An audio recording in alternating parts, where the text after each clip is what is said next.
Chers amis du diocèse, bonjour, on est heureux de vous retrouver, comme chaque semaine, avec notre évêque.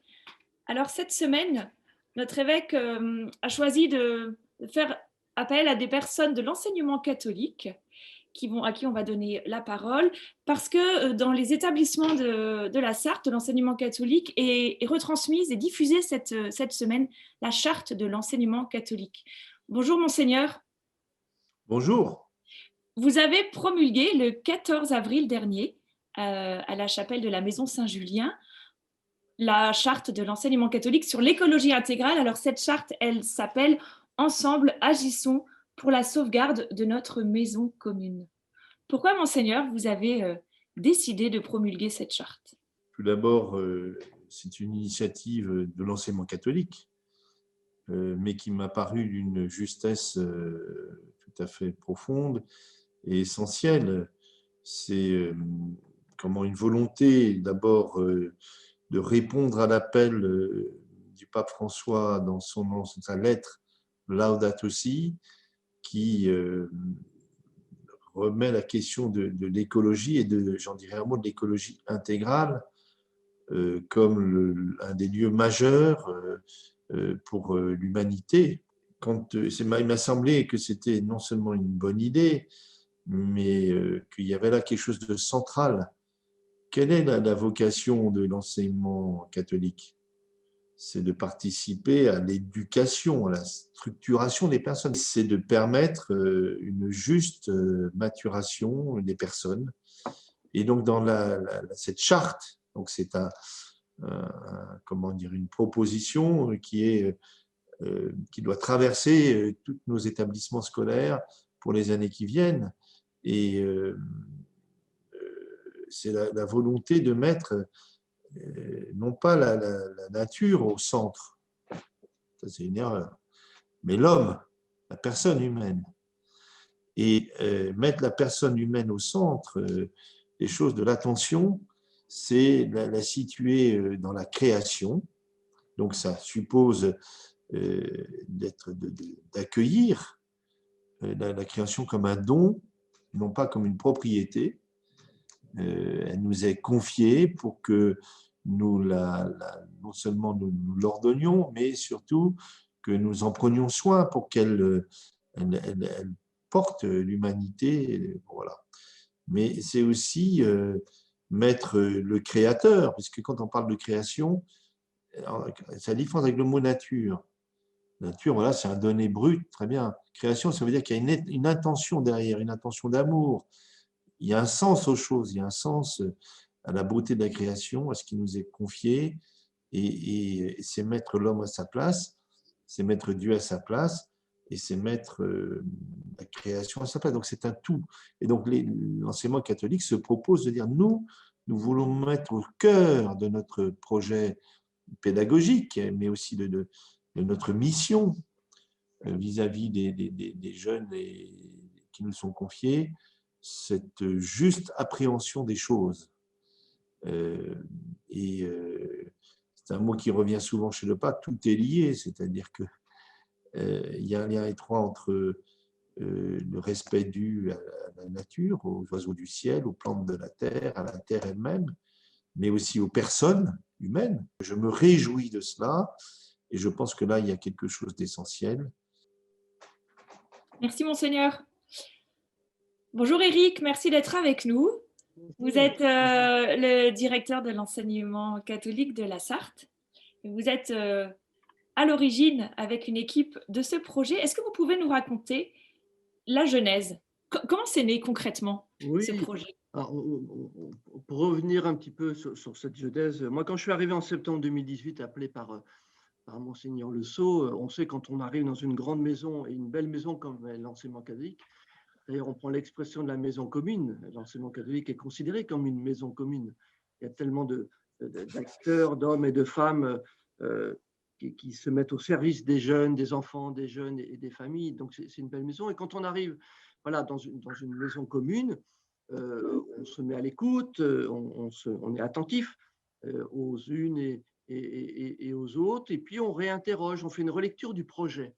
Voilà, et le projet, c'est important parce que c'est ce qui donne du sens, c'est ce qui donne un cap, c'est ce qui donne finalement de la cohérence dont nous avions besoin. Et puis, nous avions, enfin, l'enseignement catholique était à ce moment-là porté par les orientations diocésaines, objectif 2025. Voilà. Et puis, nous sortions en 2018 d'un projet qui était important sur le plan national, qui était la responsabilité en partage. Voilà. Et pour les années à venir, eh bien, nous réfléchissions un petit peu dans cette démarche de projet, de créativité, d'innovation, eh bien, comment avoir un projet qui soit le plus fédérateur possible, le plus rassembleur et surtout qui mette les enfants et les jeunes au centre parce que c'est pour eux que nous sommes là. Et en 2019, il y avait une triple résonance. Évidemment, il y avait celle de juin 2015, qui est l'encyclique Laudato Si du pape François, remarquable à la fois dans sa visée, son contenu. Il y avait une deuxième résonance qui était au printemps 2019. On se souvient aussi de cette marche, de ce mouvement des jeunes sur le climat qui mettait en avant une question d'écologie. Et puis l'encyclique est redevenu quelque chose d'un élément très très fort. Et puis moi, il y a une phrase, une parole du pape qui m'avait marqué, qui est le numéro 13, je la redonne très rapidement. Les jeunes nous réclament un changement. Ils se demandent comment il est possible de prétendre construire un avenir meilleur sans penser à la crise de l'environnement et aux souffrances des exclus.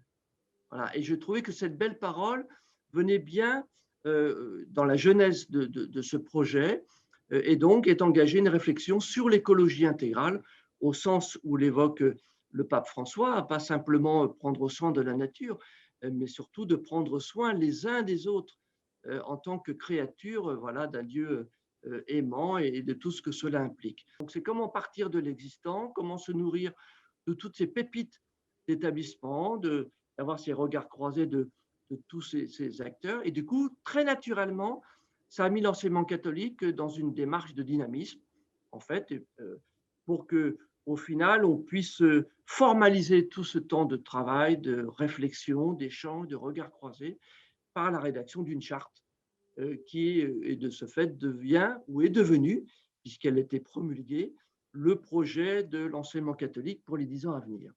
Alors, entre-temps, ce que nous n'avions pas forcément prévu en 2019, eh bien, c'est la crise sanitaire. Et la Covid s'est invitée. Voilà, elle s'est invitée, ça a modifié considérablement les démarches. Et du coup, elle a imposé son propre timing. Et finalement, ça nous a, dans cette réflexion, donné encore davantage de temps, presque une opportunité pour aller vraiment au cœur de ce que voulait nous faire partager le pape François dans l'écologie intégrale. Effectivement, dans Laudato Si, il utilise près de 16 fois l'expression tout est lié, voire à certains moments, il dit tout est intimement lié. Et ça nous invite à emprunter en fait en permanence des chemins voilà, de conversion dans une vision anthropologique chrétienne axée sur la relation. Et la relation, vraiment mise en exergue par cette crise sanitaire, elle constitue le cœur de la charte écologie intégrale qui relie le cœur, le corps et l'esprit. Et cette belle parole du pape, tout est lié, a vraiment prend tout son sens. Et donc la charte, elle se présente sous la forme d'un livret de 4 chapitres tournés autour de cette relation, la relation à Dieu, la relation à la création, la relation aux autres, la relation à soi. Et on sait bien que être relié, c'est exister. Et on a besoin d'être en permanence en lien avec ces 4 thématiques. Et je reprends parce que le pape François aime bien prendre des images de volumes géométriques pour exprimer la vie de l'humanité. Donc, je prends voilà, ce tétraèdre qui m'a été offert par un professeur de technologie, vraiment, et je trouve que si on remplace chacun des sommets en fait, par chacune des relations, eh bien, on voit bien que d'abord, le tétraèdre, on peut le mettre dans tous les sens, et que chacune des relations sont bien intimement liées les unes aux autres. La façon dont je me comporte avec Dieu, c'est la façon dont je me comporte avec les uns ou les autres. La façon dont je me comporte avec moi-même est aussi la façon dont je me comporte avec les autres. Et donc, je trouve que c'est une belle image de notre charte de ce tétraèdre. Voilà. Donc, elle se compose de des items à la fois très concrets, voilà, vivre le saint patron de l'établissement, vivre le nom que porte l'établissement, privilégier les artisans locaux, privilégier évidemment les fournisseurs locaux, et puis de manière un peu plus abstraite, comment s'engager dans une démarche éducative auprès des jeunes sur ce qu'est l'écologie intégrale, la relation vraiment aux autres et à soi. Bon, la charte se veut avant tout être un message d'espérance. Voilà, c'est vraiment ça, de surcroît dans le contexte dans lequel nous sommes. Moi, je suis très heureux vraiment de tous ces acteurs qui ont travaillé ensemble, réfléchi ensemble. Bon, voilà, aujourd'hui, elle a été validée par le comité diocésain de l'enseignement catholique, hein, l'instance officielle le 18 mars dernier. Très heureux d'avoir été promulguée par notre évêque, qui donne vraiment du sens très fort pour nos 10 ans à venir. Elle va être retransmise donc ce 21 mai à 14 heures auprès de tous les établissements, de tous les acteurs et puis de toutes les personnes extérieures. On va envoyer des liens. Et après, eh bien, évidemment, il ne s'agit pas de la mettre dans un tiroir, mais de la faire vivre au quotidien et comment chacun des établissements, chacune des communautés éducatives va s'emparer avec son histoire, là où elle en est, eh bien, de la charte en prenant tel ou tel point plus important. Donc voilà un petit peu très rapidement le pourquoi, l'idée d'une charte et puis les grands axes de la charte. Virgile, merci d'être avec nous. Alors, vous êtes professeur de Bonjour. PS à La Ferté-Bernard, au collège lycée Saint-Paul Notre-Dame. Et vous êtes aussi membre du comité de pilotage. Alors, j'avais envie de vous demander tout simplement pourquoi vous avez accepté de rejoindre ce comité de pilotage. Effectivement, j'ai accepté de venir dans ce comité de pilotage alors, en tant que représentant de l'UXEL. L'UXEL est la Fédération sportive éducative de l'enseignement catholique. Et donc, à ce titre, elle était présente dans le groupe de pilotage. Et notamment un certain nombre d'actions qu'on a pu mettre en place. Et notamment, il y a deux, trois expériences qu'on a pu mener au sein de notre établissement qui ont amené cette sensibilité, cette attention à ce projet sur l'écologie intégrale. Donc là, d'autres aussi, l'attention à soi.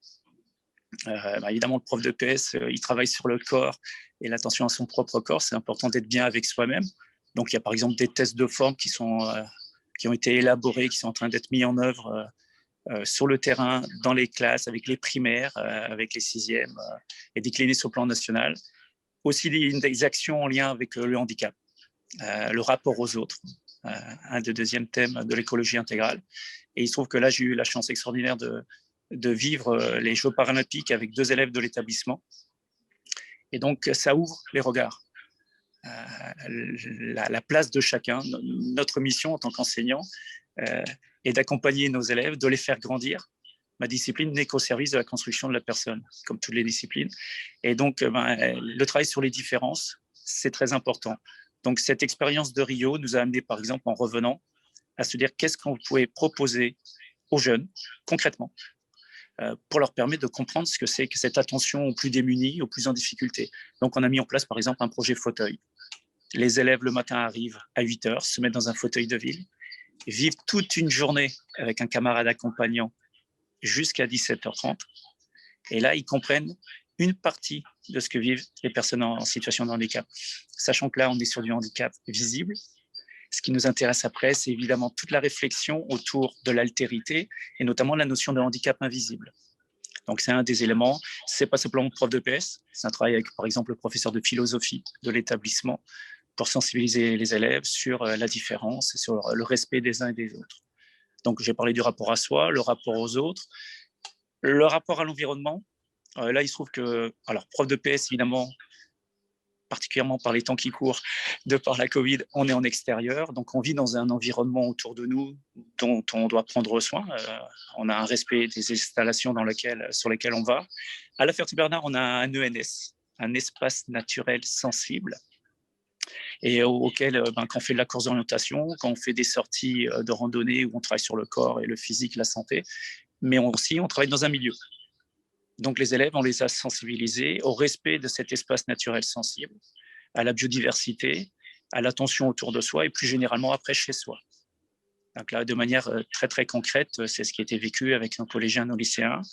Ça a amené, alors je suis également photographe naturaliste par passion, ça a amené aussi à travailler avec la LPO, Ligue de protection des oiseaux. Donc avec eux, on va avoir 3 refuges LPO qui vont être labellisés. Un avec l'école maternelle et primaire, un avec le collège et un avec le lycée. Il y a une attention sur le tri des déchets, liées à la restauration, liées à la vie dans les classes. Donc il y a plein d'opérations très concrètes qui se vivent au quotidien avec les élèves dans les établissements. Et donc, comme dans notre établissement, beaucoup d'établissements ont développé plein de très, très belles initiatives. Le directeur diocésain a insisté sur le fait que ça devait se vivre et que c'était les jeunes qui étaient porteurs d'espérance et qui voulaient qu'on fasse bouger les choses. Nous, adultes, on se doit de les accompagner dans ce sens-là. Et puis, il y a la relation à Dieu. Alors, si je reviens sur la relation à soi, c'est la relation certes au corps, mais aussi à l'esprit. Donc, apprendre à se poser, alors qu'on fait de la sophrologie, de la relaxation, on prend le temps de faire une pause et d'analyser ce qu'on fait, mais c'est aussi amener les élèves petit à petit à réfléchir avec une forme de spiritualité. Et donc, donner aussi le temps à ces jeunes d'analyser comment ils vivent. Et je pense que c'est aussi une opportunité de les amener à réfléchir sur le sens qu'ils donnent à leur vie. L'Évangile, de ce point de vue, est un éclairage extrêmement positif pour nos jeunes en quête de sens aujourd'hui. Merci beaucoup. Inès, vous êtes lycéenne en terminale? Oui. Dans l'établissement où Virgile est enseignant. Alors, avant que vous nous parliez peut-être de ce que vous avez fait dans votre établissement, quand on vous dit écologie intégrale, qu'est-ce que ça signifie pour vous, ce terme? Moi, c'était surtout sur agir, faire des actions pour l'environnement et aussi dans le domaine social. On peut faire des actions tous ensemble, où on partage nos idées, nos points de vue, pour agir en faveur qui la cause commune, qui est aussi l'environnement et le bien-être de chacun. Et alors, je crois que avant la diffusion de cette charte dans votre établissement, vous avez déjà vous-même participé à mettre en place cette écologie intégrale. Je crois que vous êtes danseuse, non? J'ai cru comprendre ça. Oui, alors je fais partie du club danse où on organise des spectacles à la fin de l'année où toutes les compétences sont la bienvenue. Que ça soit, il y a des personnes qui vont venir pour danser, d'autres qui vont venir nous regarder, nous donner des conseils, d'autres qui vont venir nous aider pour la musique. Donc, chacun est la bienvenue. Tout le monde apporte un peu sa pierre à l'édifice, on va dire, ou apporte son idée pour la construction chorégraphique. Chacun partage un peu son vécu et peu importe son niveau, il vient et on partage ensemble ce moment où on danse et voilà. Et alors, vous avez participé, je crois, à une partie du film qui va être retransmis dans les établissements, hein. Peut-être en dansant également. Comment vous avez participé? Nous, on a participé parce que ça nous semblait aussi important, on voulait le faire aussi. Et c'était surtout à travers le corps transmettre des messages qui sont du coup sur le rapport à Dieu, à l'environnement, aux autres et à soi-même. Et c'était un message qui nous tenait un peu à cœur et c'est pour ça qu'on a voulu y participer. Éric, dans le film que vous allez retransmettre aujourd'hui, il y a un certain nombre d'établissements, c'est ça, scolaires de la Sarthe, qui ont participé avec des petites mises en scène? Oui, absolument. C'est-à-dire qu'on a sollicité plusieurs établissements tout en respectant évidemment le contexte sanitaire, mais il y a eu de très, très belles productions pour illustrer en fait chacun des chapitres. Donc, juste avant le temps liturgique de promulgation par Monseigneur, on présente chacun des chapitres. Inès, est-ce qu'il y avait quelque chose que vous vouliez rajouter? Alors, on a fondé depuis 2 ans aussi l'association Interact à l'aide du lycée. Et on a pu faire une récolte de jouets il y a 2 ans, donc avant le Covid, enfin l'année dernière, du coup, avant le Covid. Et du coup, la récolte de jouets, elle a été au profit du Secours catholique, où du coup, on a pu aussi assister au Noël du Secours catholique, où c'était vraiment un échange et le partage avec les personnes à qui on offrait les cadeaux. Puis c'était vraiment un échange avec tout le monde, que ce soit avec les enfants, les parents, les personnes du Secours catholique. Voilà, et on a pu aussi faire une vente de gâteaux aussi sur le marché. On essaye de faire des actions sur différents domaines pour différentes associations parce que déjà, ça nous fait du bien à nous. Enfin, par rapport sur le rapport à soi, ça nous fait du bien. On est content de le faire. Et puis, pour le bien-être des autres aussi. Merci Inès, merci beaucoup. Monseigneur, comment vous voulez conclure cet échange? Simplement, je dirais, nous avons vécu, enfin nous vivons cette promulgation de la charte, dans le cadre du Covid, on y a fait allusion bien sûr, qui nous a obligés à modifier, qui a obligé les équipes à modifier les projets, en tout cas leur forme. Mais en vous écoutant, je dis, mais ce Covid, avec toutes les questions que ça pose, mondial, vient comme montrer la pertinence du sujet. On voit bien que le rapport à la technique est interrogé. La technique ne résout pas tout. On voit bien que la nécessité de la relation, et on voit bien, puisqu'on en est un peu privé à bien des égards, et on voit bien combien c'est essentiel à la vie. Mais je pense aussi que ça pose la question du sens des choses. L'autre remarque, c'est au fond, nous devons travailler à l'émergence avec d'autres d'un nouvel art de vivre. C'est à ça que nous travaillons. Une conversion, alors c'est à la fois personnel, c'est communautaire, et comment nous rentrons dans une dynamique et l'émergence d'une autre manière de vivre. Et là, il y a des enjeux majeurs. Et puis, je crois qu'il est nécessaire de se poser des questions de fond. C'est-à-dire que pourquoi cela? Quel est le sens des choses? La dimension transcendante de la personne, la dimension de Dieu, mais Dieu n'est pas un truc impersonnel. Dieu, c'est quelqu'un pour nous chrétiens. C'est la relation justement avec le Christ qui s'est fait homme. Donc toutes ces questions deviennent, il y a une porte d'entrée là qui nous oblige à redire des choses fondamentales et essayer d'en vivre et d'en tirer les conversions nécessaires. Et les conversions, c'est toujours très concret en réalité. Et puis le rapport, le pape François fait ce lien entre nous avons produit des déchets et nos poubelles sont pleines et jusque dans la nature, mais les déchets ne sont pas seulement les déchets de nos cuisines et de nos usines, c'est aussi les hommes qu'on a laissés sur le bord de la route. C'est des millions, c'est un quart de la population mondiale qui vit dans une misère totale, dont on ne parle pas. Et donc, nous sommes ramenés à dire, mais au fond, c'est quoi la question essentielle de nos vies? Et à y travailler. Donc, voilà, je ne peux que... Et puis, je dirais une dernière chose, c'est que nous devons regarder ces questions difficiles et complexes avec espérance. C'est-à-dire nous croyons au pardon, nous croyons au salut dans le Christ. Donc, le salut touche aussi la nature, la création, l'homme.